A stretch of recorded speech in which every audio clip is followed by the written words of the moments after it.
The opinions expressed on this program are those of the participants and do not necessarily reflect those of Cable 14, its sponsors, or its shareholders, Cogeco Cable, Shaw Cable, and Source Cable Limited.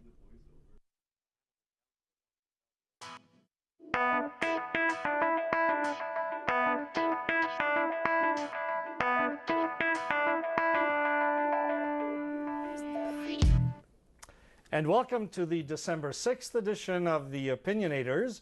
I am Larry Deani, and the Opinionators is an opinion program on Cable 14 that talks about all the important issues from the perspective of the mainstream political parties. And they're headed by some expert guests representing those parties, so let's meet them right away. Representing the Liberal Party is Ron Corsini. Hello, Ron. Hey, Larry. Tara Crugnale, of course, representing the Conservative perspective. Thanks, Larry. And Alex Johnstone of the NDP. Hello, Alex. Hello, Larry. Well, folks, listen, we've got lots of important topics, and the first one's for you, Alex. And this is a bit of a shifting sands story because it has to do with the ongoing saga of the teachers, some of the teachers agitating against the Liberal government. And it looked as if the Liberals, who have now the power to crush any dissent, are actually allowing one-day strikes. Does this mean that the teachers have the upper hand, or is this strategy on the part of the government? Larry, I was going back through the newspaper articles dating all the way back to the summer, and it's funny the headlines read one day Minister Broughton will not allow strikes, next day she'll allow strikes, she'll allow one-day strikes, she's going to use her legislative tools to crack down. It's just back and forth, back and forth. I'm getting whiplash. I don't know about you. It seems like they really don't know what's going on in there. Certainly their office needs to get some better legal counsel because they obviously don't know what's going on, and because of that it's resulting in a lot of turmoil in our schools. Certainly had the Liberals been negotiating, had the school boards actually negotiating with our teachers unions like we usually do, and she simply could have just given us the boundaries. Here's your budget, here is here's the guidelines you have to work within. We could have hammered out a deal. Instead, it's resulting in turmoil because they have come down so heavy-handed, and they obviously don't know what's going on. Ron, do you have a clue what's going on here? Oh, well, Ron, do you have a clue? I think Alex was advocating for a tougher stand. I'm not sure if she was, but it sounds as if maybe that was what was expected. A tougher stand on the part I'm not advocating that, Larry. My God. By the government against the teachers. Yeah, but on the union side, right. She wants the unions to be more tough with the government. I think you're damned if you do and damned if you don't. Here we have a government that's trying to negotiate a deal by the end of this month. They have until December the 31st to negotiate. We have a template that the Catholic teachers participated and signed a deal with the government, and this is what we'd like all boards to concentrate on.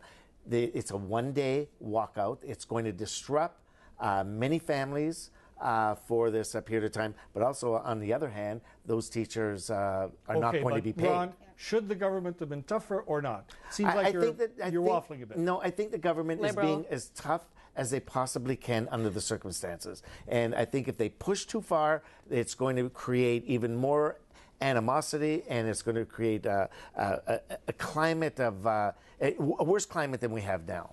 Well, Tara, this creates an opportunity for your party because although Alex almost sounded as if she regrets the government not being tougher. No.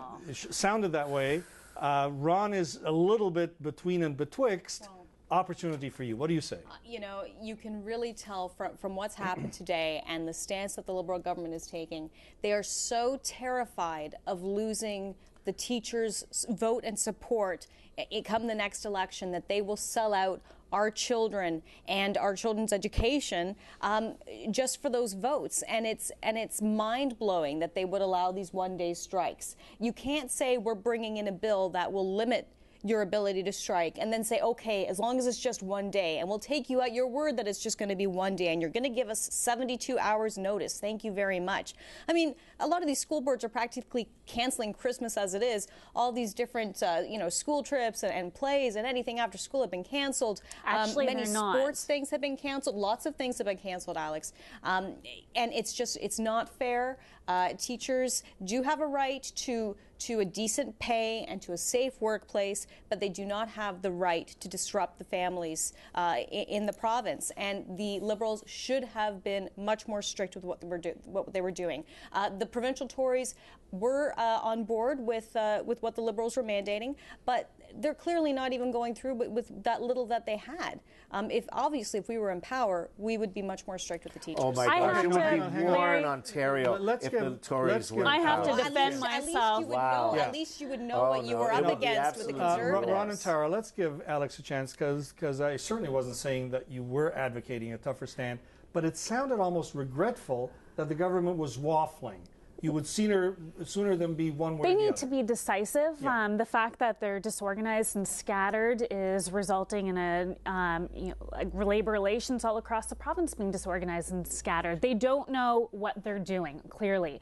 And I disagree with you there. Yes, they clearly don't know what they're doing, and that's why every week it's a different headline, every week it's a different message. I think that Ontario does deserve to know what's going on.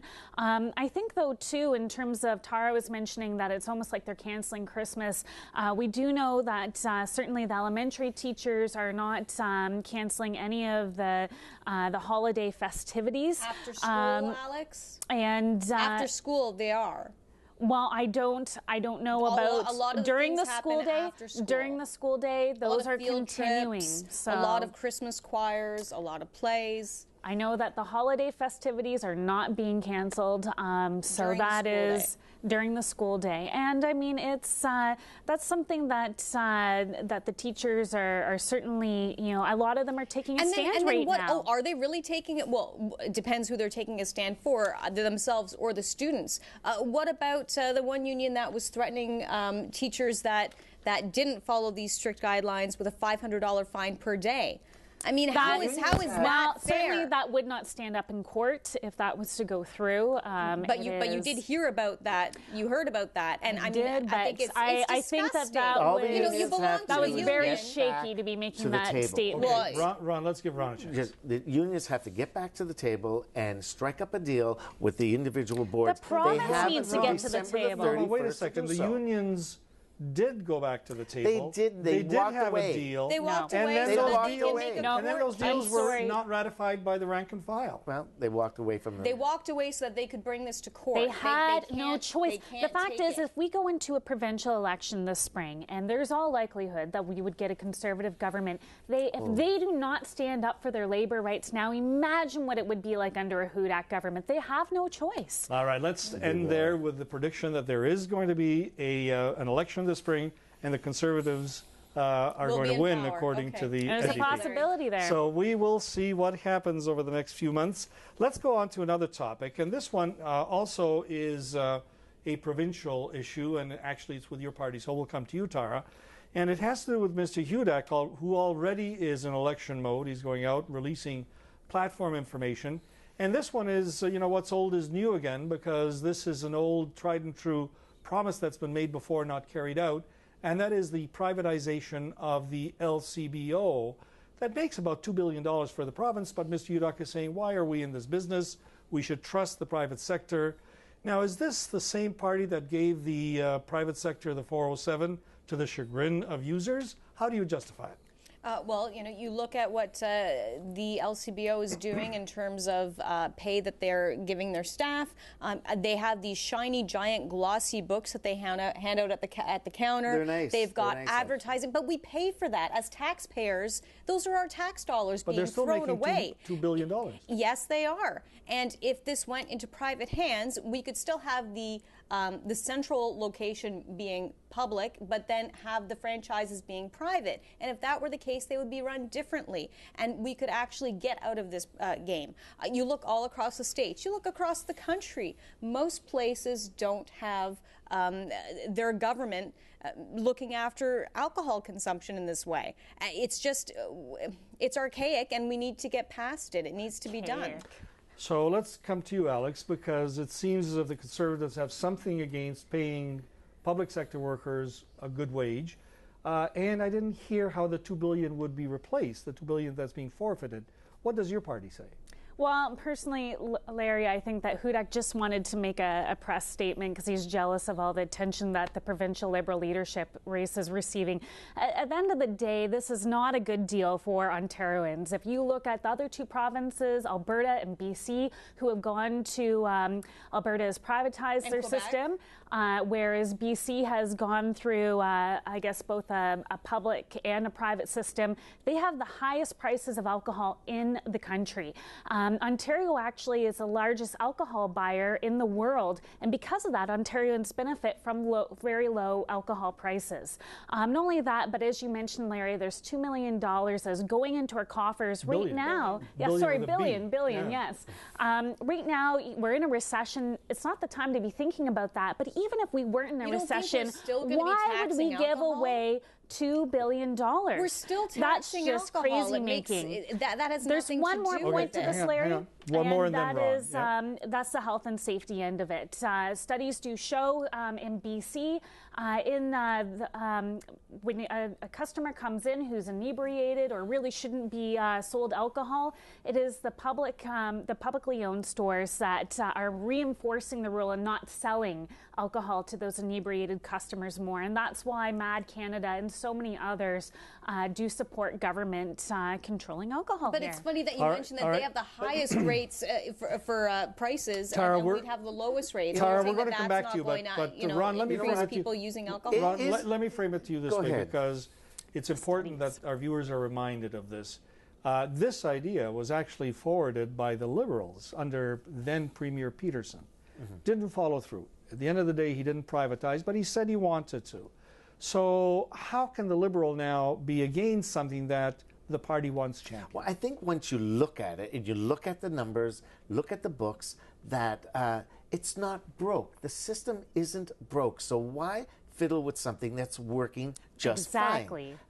In the Harris government came in, and he was campaigning on, we're going to privatize the LCBO, we're going to get rid of it, and we're going to hand it over to a private interest. And they didn't do it. And I think the reason why the Harris government, and he had a majority to do it if he wanted to, I think once they looked at the numbers and they looked at the books, and they're saying, why are we doing this? I think we have to look for a good deal for Ontario. Okay, if it's $2 billion, then it's $2 billion. And Harris, it's in our pocket. Harris was a guy that would have sold the floorboards if they weren't nailed down at the legislature. All things take time, and clearly this is the time to do this. Again, Ron, look at the number of dollars that you see being spent by the LCBO, by our money, to make pretty packages and to all this. Why do they have to advertise alcohol if they're the only ones selling it? That's your only argument. It's weak. Well, that's not. Then you've got the pay that you're giving to people.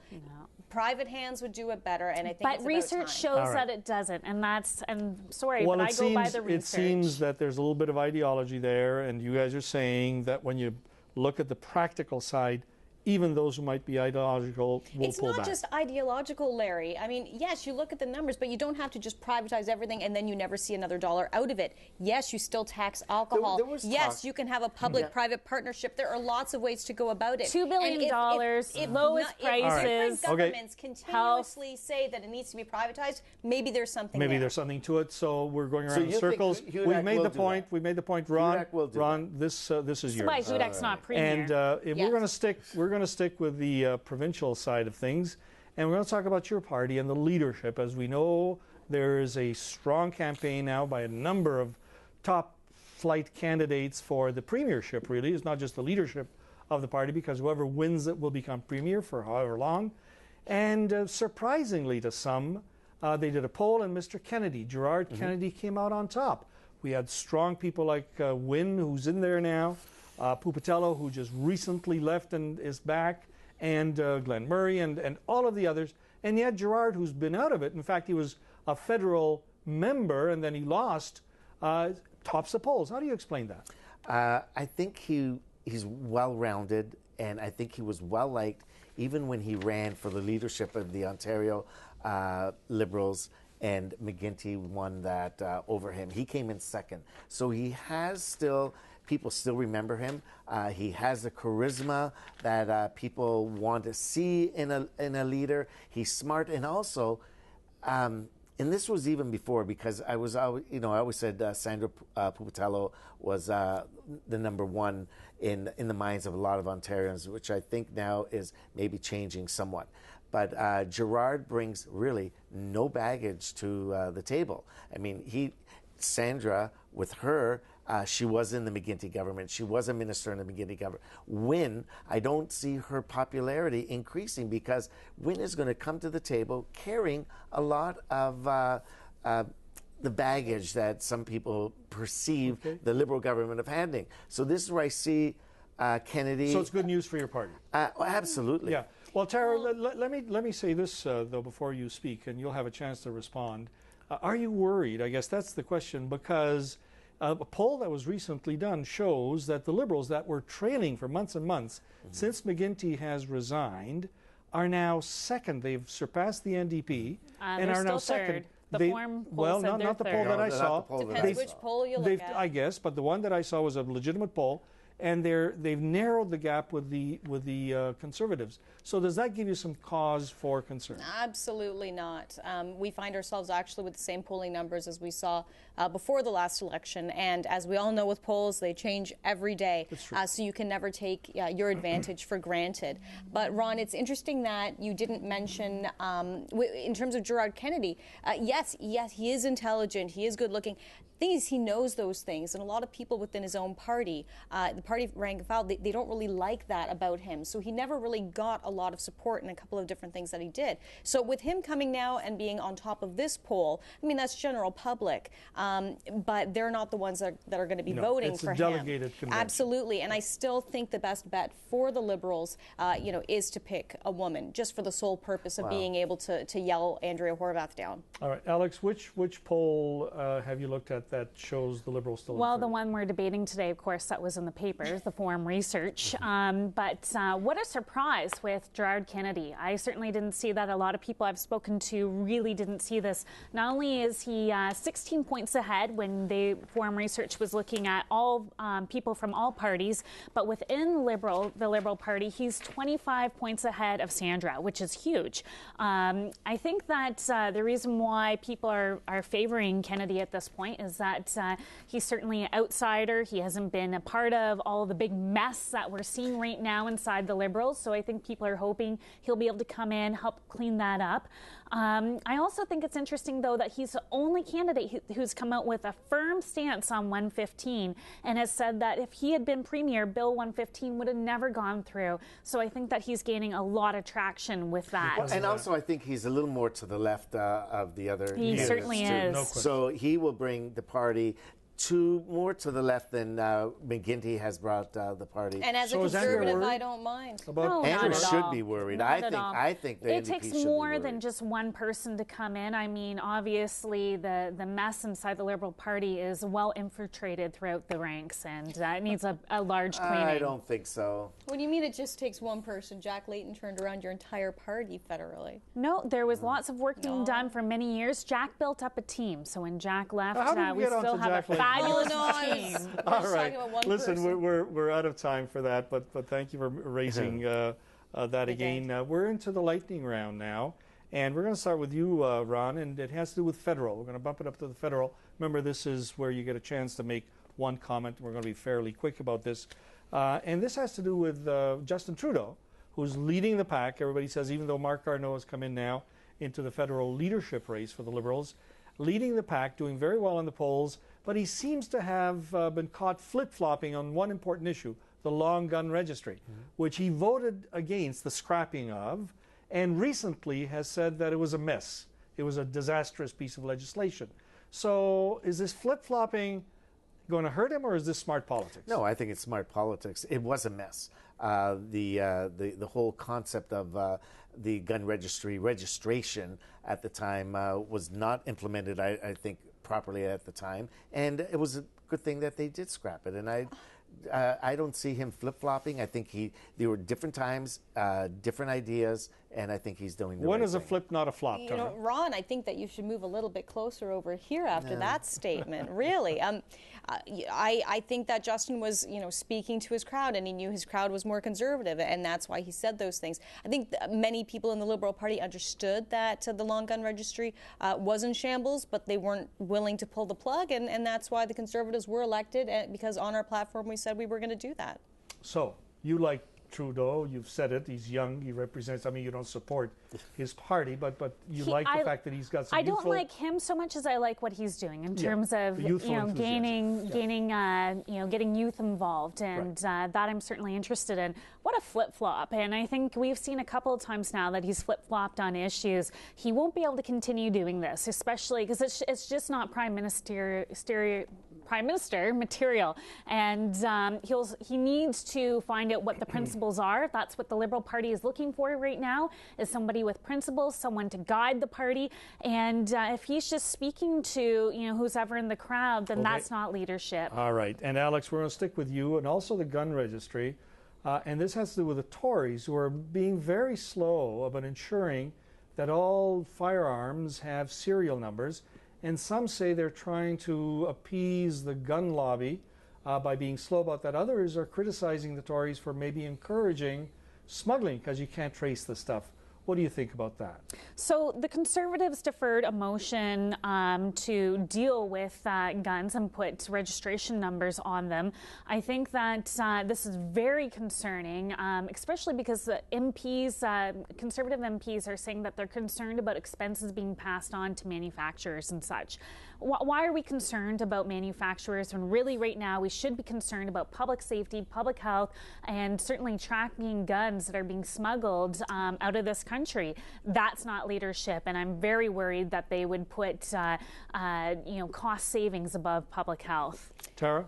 I feel like this issue has been blown out of proportion. Most guns already do have serial numbers on them to track them. It's only a small portion of guns that do not, and we have to look at, well, obviously they should be, and it's something that will be done, but we want to make sure that we've got, we have to get everything right on this. But, we can't think that, we're allowing smuggling to happen. That's just not the case. And especially, though, with the abolition of the long gun registry, we do have to make sure that this happens in the new year. Should have a backup plan. Well, I think it's just going to encourage smuggling right from the top. The registration number on all the guns now, once you buy one, that registration is going to be that number is going to be registered anyway. But I was under the impression that the Tories were all for gun against guns and trying to get them off the street, and this is, I don't Obviously see it. I just see it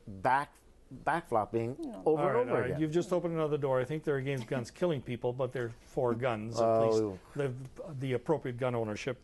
It's fair to say. All right, Ron, we're going to stick with you on this one.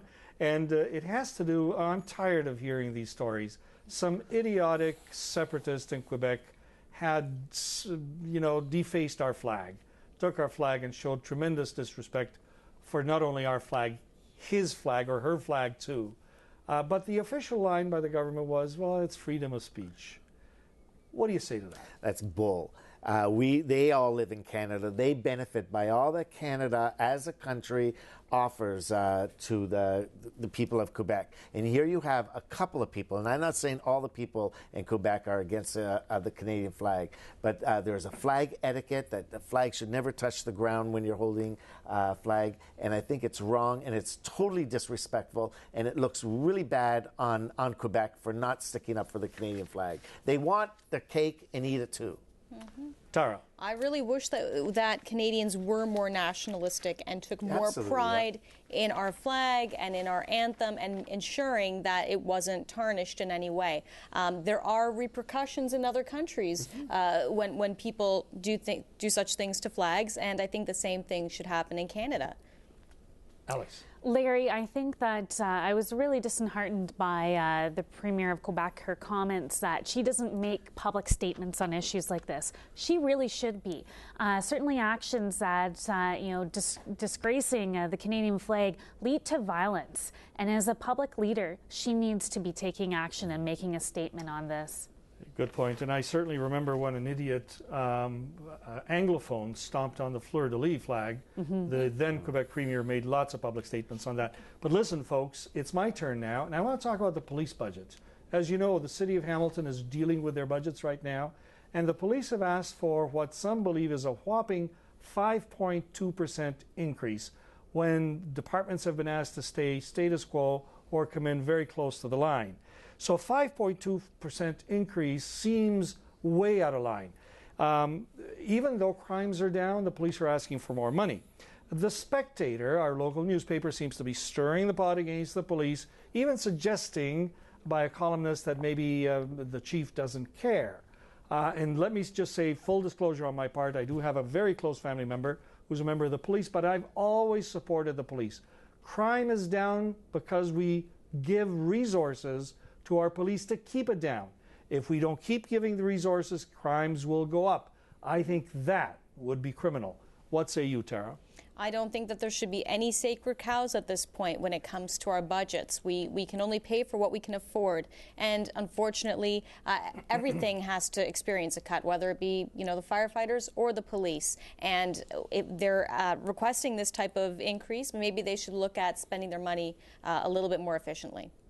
Well, right. I have deep respect for the men and women in blue and uniform and that keep Hamilton safe. But I think that request can be tweaked a little bit and get that down to about 3%, something more palatable that people can take in. And you know what?